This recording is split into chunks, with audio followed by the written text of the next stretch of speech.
নমস্কাৰ সকলোকে আমাৰ অন্য এটা ভিডিঅ'লৈ স্বাগতম জনালোঁ। মই হৈছোঁ পবিত্ৰ আৰু আপোনালোকে চাই আছে ষ্টাডি উইথ পবিত্ৰ। আজিৰ ভিডিঅ'টো আমি গ্ৰেড 3 আৰু গ্ৰেড 4 কুৱেশ্যনসমূহ লৈ আহিছোঁ, গতিকে সকলোৱে ভিডিঅ'টো শেষলৈকে চাব। আমি এনেধৰণৰ কুৱেশ্যনসমূহ ইয়াত আলোচনা কৰিম। আঙুৰত কি এচিড পোৱা যায়, গতিকে এই ভিডিঅ'টো সকলোৱে শেষলৈকে চাব। আৰু আমি যি 12,600 পোষ্ট সেই পোষ্টসমূহৰ বাবে এই কুৱেশ্যনসমূহ ইম্পৰ্টেণ্ট হোৱাকৈ লৈ আহিছোঁ যাতে সকলোৰে সুবিধা হয়, গতিকে সকলোৱে ভিডিঅ'টো শেষলৈকে চাব। আৰু যিসকলে এতিয়ালৈকে আমাৰ চেনেলটো ছাবস্ক্ৰাইব কৰা নাই সেইসকলে চেনেলটো ছাবস্ক্ৰাইব কৰি দিব আৰু বন্ধু বান্ধৱীৰ সৈতে ভিডিঅ'টো শ্বেয়াৰ কৰি দিব। আমি আজিৰ প্ৰথম কুৱেশ্যনটোলৈ যাব বিচাৰিছোঁ। আজিৰ প্ৰথম কুৱেশ্যনটো তোমালোকৰ বাবে ৰখা হৈছে। ইয়াৰ উত্তৰটো কি হয় সকলোৱে কমেণ্ট কৰি জনাবা। কুৱেশ্যনটো সুধিছে, অসম বিধানসভাৰ প্ৰথম অধ্যক্ষ কোন? অসম বিধানসভাৰ প্ৰথম অধ্যক্ষ কোন সুধিছে। অপশ্যনৰ যি 4জন দিছে সেই 4জনৰ ভিতৰত কোনটো শুদ্ধ হয়, কোনজন শুদ্ধ হয় সকলোৱে কমেণ্ট কৰি জনাব। আমি তাৰ পিছৰ কুৱেশ্যনটোলৈ যাব বিচাৰিছোঁ। তাৰ পিছৰ 2 নম্বৰ কুৱেশ্যনটো সুধিছে, গুৱাহাটী বিশ্ববিদ্যালয়ৰ প্ৰথম অসমীয়া উপাচাৰ্য কোন আছিল? গুৱাহাটী বিশ্ববিদ্যালয়ৰ প্ৰথম অসমীয়া উপাচাৰ্য কোন আছিল সুধিছে। ইয়াত যি 4জন অপশ্যন দিছে, অপশ্যন 4টাৰ ভিতৰত শুদ্ধ উত্তৰটো হৈছে অপশ্যন চি, কৃষ্ণকান্ত সন্দিকৈ। কৃষ্ণকান্ত সন্দিকৈ হৈছে গুৱাহাটী বিশ্ববিদ্যালয়ৰ প্ৰথম অসমীয়া উপাচাৰ্য। আমি তাৰ পিছৰ কুৱেশ্যনটোলৈ যাব বিচাৰিছোঁ। তাৰ পিছৰ 3 নম্বৰ কুৱেশ্যনটো সুধিছে, অসমত আৰবী ভাষাৰ মহাবিদ্যালয় ক'ত আছে? আৰবী ভাষাৰ মহাবিদ্যালয়খন অসমৰ ক'ত আছে সুধিছে। অপশ্যনৰ 4টাৰ ভিতৰত শুদ্ধ উত্তৰটো হৈছে অপশ্যন এ, ৰঙিয়াত। ৰঙিয়াত অসমত আৰবী ভাষাৰ যিখন মহাবিদ্যালয় সেইখন ৰঙিয়াত আছে। এতিয়া আহিছোঁ তাৰ পিছৰ 4 নম্বৰ কুৱেশ্যনটোলৈ। 4 নম্বৰ কুৱেশ্যনটো সুধিছে, জ্যোতি চিত্ৰবন কিমান চনত প্ৰতিষ্ঠা হৈছিল? জ্যোতি চিত্ৰবন কিমান চনত প্ৰতিষ্ঠা হৈছিল সুধিছে। ইয়াত দিছে 1858, 1901, 1935, 1961। অপশ্যনৰ শুদ্ধ উত্তৰটো হৈছে অপশ্যন ডি, 1961। 1961 চনত জ্যোতি চিত্ৰবন প্ৰতিষ্ঠা হৈছিল। এতিয়া তাৰ পিছৰ 5 নম্বৰ কুৱেশ্যনটোলৈ যাব বিচাৰিছোঁ। 5 নম্বৰ কুৱেশ্যনটো সুধিছে, মণিৰাম দেৱানক কিমান চনত ফাঁচি দিয়া হৈছিল? মণিৰাম দেৱানক কিমান চনত ফাঁচি দিয়া হৈছিল সুধিছে।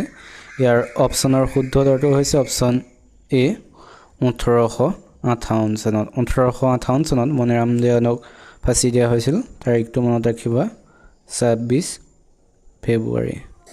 1858 চনৰ 26 ফেব্ৰুৱাৰী তাৰিখে মণিৰাম দেৱানক ফাঁচি দিয়া হৈছিল। তেখেতৰ ৰেল বগোৱাৰ অপৰাধত ফাঁচি দিয়া হৈছিল, সেইটো মনত ৰাখিবা সকলোৱে।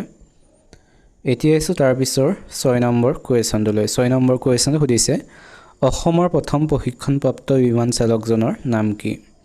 অসমৰ প্ৰথমজন যিজন প্ৰশিক্ষণপ্ৰাপ্ত বিমান চালক তেখেতৰ নাম কি সুধিছে। ইয়াত যিকেইটা অপশ্যন দিছে অপশ্যনৰ শুদ্ধ উত্তৰটো হৈছে অপশ্যন চি, মহানন্দ দাস। মহানন্দ দাস হৈছে অসমৰ প্ৰথম প্ৰশিক্ষণপ্ৰাপ্ত বিমান চালক। এতিয়া যাব বিচাৰিছোঁ আমি তাৰ পিছৰ 7 নম্বৰ কুৱেশ্যনটোলৈ। 7 নম্বৰ কুৱেশ্যন সুধিছে, আঙুৰত কি এচিড থাকে? আঙুৰত কি এচিড থাকে সুধিছে। অপশ্যন দিছে citric acid, tartaric acid, lactic acid, malic acid. এই অপশ্যনৰ শুদ্ধ উত্তৰটো হৈছে option B, tartaric acid. Tartaric acid থাকে আঙুৰত, সকলোৱে মনত ৰাখিবা। এতিয়া আহিছোঁ তাৰ পিছৰ 8 নম্বৰ কুৱেশ্যনটোলৈ। 8 নম্বৰ কুৱেশ্যনটো সুধিছে, অসমত প্ৰথম ৰেল সেৱা কোন চনত প্ৰৱৰ্তন কৰা হৈছিল? অসমত প্ৰথম ৰেল সেৱা কোন চনত প্ৰৱৰ্তন হৈছিল সুধিছে। ইয়াৰ ৰাইট এনচাৰটো হৈছে অপশ্যন এ, 1881 চনত। 1881 চনত অসমত প্ৰথম ৰেল সেৱা প্ৰৱৰ্তন হৈছিল। আৰু মনত ৰাখিবা, চাহ আৰু কয়লা পৰিবহণৰ কাৰণে এই ৰেল সেৱা 1881 চনত ডিব্ৰুগড়ৰ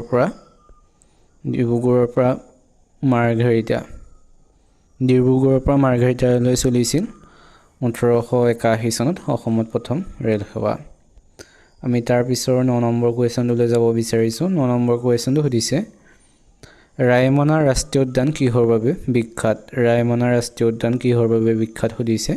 ইয়াত যিকেইটা অপশ্যন দিছে অপশ্যনৰ শুদ্ধ উত্তৰটো হৈছে অপশ্যন এ, সোণালী বান্দৰৰ বাবে ৰায়মনা ৰাষ্ট্ৰীয় উদ্যানখন বিখ্যাত, এইটো সকলোৱে মনত ৰাখিবা। এতিয়া যাব বিচাৰিছোঁ তাৰ পিছৰ 10 নম্বৰ কুৱেশ্যনটোলৈ। 10 নম্বৰ কুৱেশ্যন সুধিছে, আটাইতকৈ কম সময়ৰ আহোম ৰজাজন কোন? আটাইতকৈ কম সময়ৰ আহোম ৰজাজন কোন সুধিছে। ইয়াৰ কোন কম বয়সীয়া ৰজা আছিল? ইয়াৰ অপশ্যনৰ শুদ্ধ উত্তৰটো হৈছে অপশ্যন চি, চুলিকফা বা ল'ৰা ৰজা। তেখেতেই আছিল আটাইতকৈ কম সময়ৰ আহোম ৰজা, এইটো সকলোৱে মনত ৰাখিবা। আৰু তেখেতক ৰত্নধ্বজ সিংহ বুলিও কোৱা হয়, এইটো সকলোৱে মনত ৰাখিবা। এতিয়া তাৰপিছৰ 11 নম্বৰ কুৱেশ্যনটোলৈ যাব বিচাৰিছোঁ। 11 নম্বৰ কুৱেশ্যনটো সুধিছে, কোন ভিটামিনৰ অভাৱৰ বাবে স্কাৰ্ভি ৰোগ হয়? স্কাৰ্ভি ৰোগ কোন ভিটামিনৰ অভাৱৰ বাবে হয় সুধিছে। ইয়াৰ যিকেইটা অপশ্যন দিছে, অপশ্যনৰ শুদ্ধ উত্তৰটো হৈছে অপশ্যন এ, ভিটামিন চিৰ অভাৱৰ বাবে স্কাৰ্ভি ৰোগ হয়, এইটো সকলোৱে মনত ৰাখিবা। আমি তাৰপিছৰ কুৱেশ্যনটোলৈ যাব বিচাৰিছোঁ। তাৰপিছৰ 12 নম্বৰ কুৱেশ্যনটো সুধিছে, চিৰাজ নাটকখনৰ নাট্যকাৰজন কোন সুধিছে। ইয়াৰ অপশ্যনৰ শুদ্ধ উত্তৰটো হৈছে অপশ্যন ডি, ফণী শৰ্মা চিৰাজ নাটকখনৰ এখেত হৈছে নাট্যকাৰ, এইটো সকলোৱে মনত ৰাখিবা। এতিয়া আছোঁ তাৰপিছৰ 13 নম্বৰ কুৱেশ্যনটোলৈ। 13 নম্বৰ কুৱেশ্যন সুধিছে, বৈদ্যুতিক চহৰ বুলি কোনখন ঠাইক কোৱা হয়? সুধিছে। ইয়াত দিছে পাঞ্জাৱ, বাংগালোৰ, মুম্বাই, দিল্লী। অপশ্যনৰ শুদ্ধ উত্তৰটো হৈছে অপশ্যন বি, বাংগালোৰক বৈদ্যুতিক চহৰ বুলি কোৱা হয়, এইটো সকলোৱে মনত ৰাখিবা। এতিয়া আছোঁ তাৰপিছৰ 14 নম্বৰ কুৱেশ্যনটোলৈ। 14 নম্বৰ কুৱেশ্যন সুধিছে, ভাংৰা কোন ৰাজ্যৰ নৃত্য সুধিছে। ইয়াৰ অপশ্যনৰ শুদ্ধ উত্তৰটো হৈছে অপশ্যন এ, পাঞ্জাৱৰ এটি নৃত্য হৈছে ভাংৰা, এইটো সকলোৱে মনত ৰাখিবা। এনেধৰণৰ কুৱেশ্যনসমূহ অহা দেখা যায় এক্সামত। তাৰপিছৰ আমি 15 নম্বৰ কুৱেশ্যনটো আহিছোঁ, এইটো নৃত্যৰ ওপৰতে। নংক্ৰেম নৃত্য কোন ৰাজ্যৰ নৃত্য? লোকনৃত্য বা ধৰ্মীয় নৃত্য কোন ৰাজ্যৰ? নংক্ৰেম নৃত্য। ইয়াৰ অপশ্যনৰ শুদ্ধ উত্তৰটো হৈছে অপশ্যন বি, মেঘালয়ৰ এটি নৃত্য হৈছে ধৰ্মীয় নৃত্য বা লোকনৃত্য নংক্ৰেম নৃত্য। বহুতে আগৰ ভিডিঅ'সমূহ কমেণ্ট কৰিছে ভিডিঅ'সমূহ শ্ল' হৈছে বুলি। ইয়াতকৈ অলপ স্পীডত কৰিবলৈ অলপ দিগদাৰ হয়, মানে যি টি কৈ দিয়া হৈ যাব। গতিকে আপোনালোকে যদি শ্ল' হয় ভিডিঅ'টো, তেন্তে আপোনালোকে ছেটিংছত স্পীড কৰি ল'ব পাৰিব। যিসকলে ভাবে যে ভিডিঅ'টো শ্ল' হৈছে কোৱাখিনি, আপোনালোকে স্পীড কৰি চাব পাৰিব। এতিয়া আছোঁ তাৰপিছৰ 16 নম্বৰ কুৱেশ্যনটোলৈ। 16 নম্বৰ কুৱেশ্যনটো সুধিছে, হালধিঘাটৰ যুদ্ধ কিমান চনত সংঘটিত হৈছিল? সুধিছে। ইয়াৰ অপশ্যনৰ শুদ্ধ উত্তৰটো হৈছে অপশ্যন ডি, 1576 চনত। 1576 চনত হালধিঘাটৰ যুদ্ধ সংঘটিত হৈছিল আৰু ডেটটো হৈছে 18 জুন তাৰিখে হালধিঘাটৰ যুদ্ধ 1576 চনত সংঘটিত হৈছিল। এতিয়া আছোঁ তাৰপিছৰ 17 নম্বৰ কুৱেশ্যনটোলৈ। 17 নম্বৰ কুৱেশ্যন সুধিছে, মিনি কাজিৰঙা বুলি কোনখন ৰাষ্ট্ৰীয় উদ্যানক কোৱা হয়? সুধিছে। ইয়াৰ অপশ্যন কেইটাৰ ভিতৰত শুদ্ধ উত্তৰটো হৈছে অপশ্যন চি, ওৰাং ৰাষ্ট্ৰীয় উদ্যানক মিনি কাজিৰঙা বুলি কোৱা হয়, এইটো সকলোৱে মনত ৰাখিবা। এতিয়া আছোঁ তাৰপিছৰ 18 নম্বৰ কুৱেশ্যনটোলৈ। 18 নম্বৰ কুৱেশ্যন সুধিছে, কাৰ দিনত হাজোত হয়গ্ৰীৱ মাধৱ মন্দিৰ নিৰ্মাণ কৰা হৈছিল? কোনটো বংশৰ দিনত হাজোত হয়গ্ৰীৱ মাধৱ মন্দিৰ নিৰ্মাণ কৰা হৈছিল সুধিছে। ইয়াৰ অপশ্যনৰ শুদ্ধ উত্তৰটো হৈছে অপশ্যন এ, পাল বংশৰ দিনত হাজোত হয়গ্ৰীৱ মাধৱ মন্দিৰটো নিৰ্মাণ কৰা হৈছিল, এইটো সকলোৱে মনত ৰাখিবা। আৰু যদি আমি পাল বংশৰ বিষয়ে চাওঁ, পাল বংশৰ প্ৰতিষ্ঠাপক হৈছে ব্ৰহ্মপাল, এইটো সকলোৱে মনত ৰাখিবা। ব্ৰহ্মপাল হৈছে পাল বংশৰ প্ৰতিষ্ঠাপক। এতিয়া আহিছোঁ তাৰপিছৰ কুৱেশ্যনটোলৈ। তাৰপিছৰ 19 নম্বৰ কুৱেশ্যন সুধিছে, গদাধৰ সিংহৰ আহোম নাম কি আছিল? সুধিছে। ইয়াৰ অপশ্যনৰ শুদ্ধ উত্তৰটো হৈছে option A,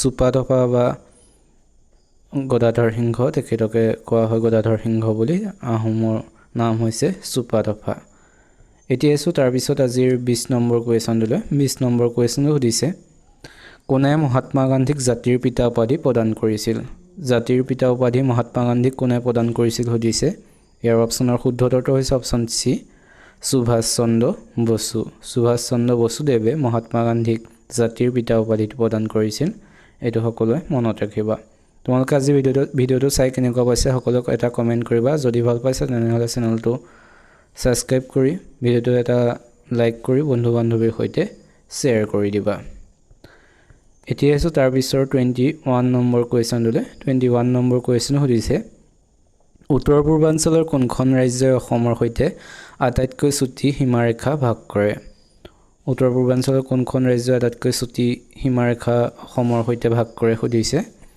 year option Nagaland Tripura Manipur Arunachal year right এনসাৰটো হৈছে অপচন বি ত্ৰিপুৰাই অসমৰ সৈতে আটাইতকৈ চুটি সীমাৰেখা ভাগ কৰে এটো সকলোৱে মনত ৰাখিবা এতিয়া আছে তাৰ পিছৰ 22 নম্বৰ কোৱেশ্যনলৈ 22 নম্বৰ কোৱেশ্যন সুধিছে কৰ্কন ক্ৰান্তীয় ৰেখা ভাৰতৰ কেইখন ৰাজ্যৰ মাজেৰে পাৰ হৈ যায় কৰ্কন ক্ৰান্তীয় ৰেখাডাল ভাৰতৰ কেইখন ৰাজ্যৰ মাজেৰে পাৰ হৈ যায় সুধিছে ইয়াৰ ৰাইট এনসাৰটো হৈছে অপচন ডি 8খন ৰাজ্যৰ মাজেৰে কৰ্কট ক্ৰান্তীয় ৰেখাডাল পাৰ হৈ যায় ভাৰতৰ এটো সকলোৱে মনত ৰাখিবা আৰু আমি যদি ৰাজ্য কেইখন চাওঁ এখন হৈছে ৰাজস্থান তাৰ পিছৰ এখন হৈছে গুজৰাট এখন হৈছে মধ্যপ্ৰদেশ আৰু এখন হৈছে ছত্তীশগড় আৰু এখন হৈছে ঝাৰখণ্ড তাৰ পিছত আছে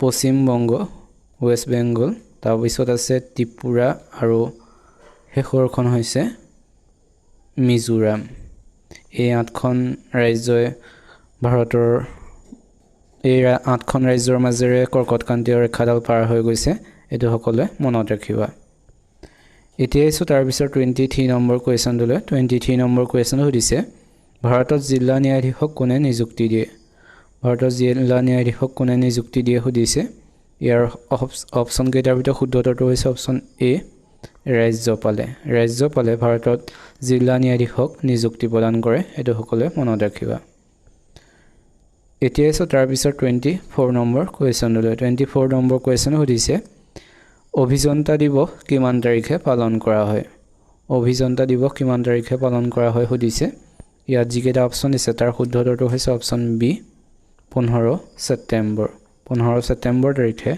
অভিযন্তা দিৱস পালন কৰা হয় দিৱসসমূহৰ ওপৰত কোৱেশ্যনসমূহ ভালদৰে চাবা এতিয়া আইছো আমি আজিৰ শেষৰ কোৱেশ্যনটোলৈ অৰ্থাৎ 25 নম্বৰ কোৱেশ্যনটো আমি দিৱসসমূহৰ ওপৰতে লৈ আহিছো ধৰিত্ৰী দিৱস কিমান তাৰিখে পালন